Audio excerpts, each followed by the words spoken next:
In this video, I'm going to be showing you how to fix your AirPlay to Samsung TV. Really simple, really fast, just like this. Now, I've personally been having 1,000 issues with AirPlay and I couldn't figure out the reason why until I actually did my research and found out the fix. So we're going to start with the really simple ones just to see if it fixes it for you without having to change too many settings, which I'm going to be showing you throughout this video. So stay tuned throughout the whole thing. So step number one, we're going to check if our AirPlay is grayed out for some reason. So if we go into our settings tab and find your AirPlay setting, if your AirPlay settings look grayed out and there's no color and you can't click it for some reason, this is what you're going to have to do. You're going to go ahead and have to sign in to your Samsung account. For some reason, AirPlay doesn't work, at least on my TV, AirPlay does not work if you're not signed in. And also, you have to open some application, any one of these applications, in order for the grayed part to go out. So step number one, sign into your Samsung account, set that SmartHub up, and then click any of these apps just to get that started. I'm not sure why, but it does that. So now that we've opened up an application, we want to go home. Step two, make sure that your TV is actually up to date. So go to settings again. We're going to go all the way down to support, software update, auto. Mine's on auto, but you can click update now and it'll start the update setting. So it can look for an update.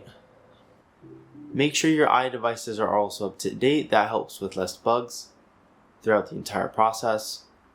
Something you guys have to note is that some people use internet or Wi-Fi boosters. So it basically boosts the signal from one portion of the house to the other. So make sure you're connected to the exact same Wi-Fi booster. If not, it can have issues connecting or finding the device. Another common fix that I've done, which actually helped before, is actually unplugging the TV. So you want to go to the TV, not exactly turn it off like this, but you guys want to go ahead and unplug it from the back. So if these fixes still have not fixed your device, we're going to have to do some more in-depth settings. So stay tuned for every step because it is a little confusing. So we're going to go ahead and we're going to reset our SmartHub settings. So all you have to do is go to your settings tab, go all the way down to support, and we're going to be looking for this setting in your device care. If your device care looks like mine where it's grayed out and you can't click it, all you have to do is go to the back of the TV, unplug it, and plug it back in. I'm not sure why, but it does that. Alright, so now that I've reset my TV, you guys can see device care is now clickable. I'm not exactly sure why it does that, but that's where the setting we're looking for. This is going to be called the self-diagnosis setting. It's going to be checking your device, whatever. Next, we want to go ahead is do self-diagnosis.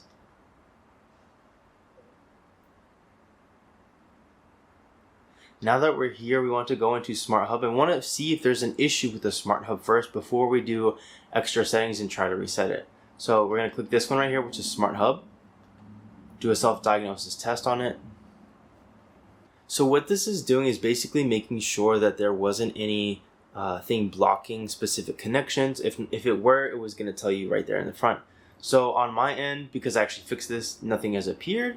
So we're going to go ahead and click close because it doesn't seem to be a connection coming in, but maybe there's some cache or something stored on our SmartHub.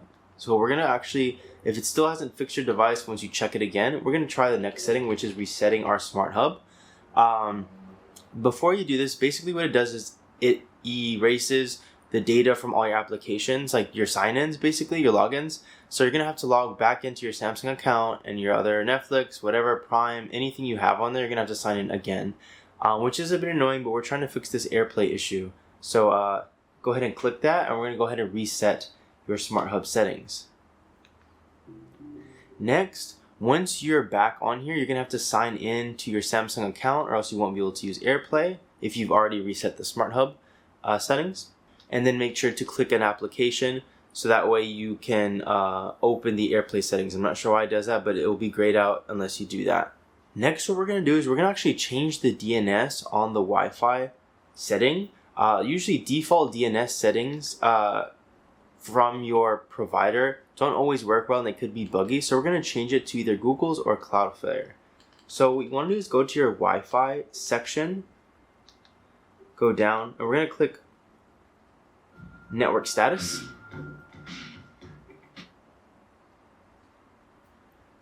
So here's my Wi-Fi. Next, what we're gonna do, we're basically gonna edit the settings on the Wi-Fi network itself. So for mine, it says IP settings. For you, it might say something different, but it might be around manage networks. Or if not, you can erase your network and add the settings before you completely connect to it. So we're gonna go ahead and click IP settings. Right here where it says DNS setting, we're gonna change that from obtain automatically to enter manually. Next, on DNS settings, we're gonna change the server to either 888, which is Google's DNS server, or we're gonna change it to 111, which is Cloudflare's. Then once we're done with that, we're gonna go ahead and click done. Click OK. It's gonna test the network, and now we know a lot faster. If it's still not fixed, you need to stay tuned because this is going to be a little more in-depth, but this is the actual setting that fixed it for me. For the AirPlay feature, now I noticed that I had a feeling it had to do with my settings on my router, as well as my provider automatically blocking it with a certain setting. I'm going to show you guys how to turn off that setting and what it's called. So first step, make sure to sign into any of your provider accounts, whether that be Spectrum, AT&T, Verizon, whatever you have. We're going to have to change manually our router settings. So some people could do that through the application. You can download it off the App Store, Google Play Store, whatever. But for this purpose, I'm going to be using my computer. So again, the way a lot of people used to do it is you look up my IP address, and once you find your IP address online, you type it in your search bar, and once you type it in, it will let you go into the router settings. That's one way to do it, but I'm going to do it simply through Spectrum's login, which a lot of people have. So next we go, so there's a setting you have to look for in your router settings. So we're going to go to services here. Once we're in services, click router. Now that we're here in router, we're going to go ahead and scroll all the way down till we find this setting called UPnP. It says Universal Plug and Play basically. So if you don't know what the UPnP setting is, make sure to look up the equivalent because it might be called something different on AT&T, Verizon, or whatever you have. But once it's toggled on, make sure that you save that setting, then go ahead into your router and restart it. Whether that's manually or online, you can go ahead and unplug it, then plug it back in. Or online, it usually has a feature where you can do that from the internet itself. The second, for some reason, this was toggled off on mine, so make sure it's toggled on. The second I did that, I was able to use my AirPlay. Thank you guys for watching. Hope you guys enjoyed it and it fixed your problem. If it didn't, let me know in the comment section below. Have a good one. Peace.